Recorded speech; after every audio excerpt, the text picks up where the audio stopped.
আজ আমাদের ঐতিহাসিক 12 শিব মন্দির প্রাঙ্গণে এবং যমুনা নদীর সন্নিকটে আমরা আজকে মা গঙ্গার সন্ধ্যা আরতি পরিচালনা করলাম এবং মা গঙ্গার পূজা করলাম।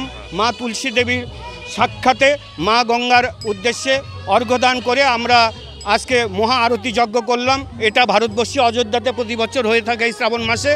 সেই শুক্র ধরে আমরা এই জয়পুরহাটে আজকে এই প্রকল্পটা বা এই কর্মযজ্ঞটা শুরু করলাম। সবাই সুস্থ থাক, ভালো থাক, সবাই মঙ্গল থাক, এই আশীর্বাদ করেই আমি বিশ্ববাসী সর্বমঙ্গল কামনা করি। বিশ্ব শান্তি হোক, বিশ্ব শান্তি হোক, বিশ্ব শান্তি হোক। জয়পুরহাটবাসীকে নমস্কার। আজ বারাসি বালয়ে এই প্রথম গঙ্গা আরতি দেখে আমরা সবাই খুশি। আমরা সবাই আশা করছি প্রতি বছর যেন এইভাবেই গঙ্গা আরতি হয়। বেলামলা বারাসি বালয় মন্দির, এখানে আমরা সনাতনীরা এই শ্রাবণ মাসে খুব ধুমধাম করে পূজা পাঠ করে থাকি। আর এরপরে আজকে আমরা ওই গঙ্গা স্নান বলে একটা আছে, এখানে সেই অনুষ্ঠান আমরা করতেছি। এই অনুষ্ঠানটাই আমাদের আজকে প্রধান আকর্ষণ এবং এটাই বাংলাদেশের সর্বপ্রথম আকর্ষণীয় একটা স্নান। এটা ঐতিহাসিক 12 শিব মন্দির। এই একই আঙ্গিনায় 12টা শিব মন্দির আছে।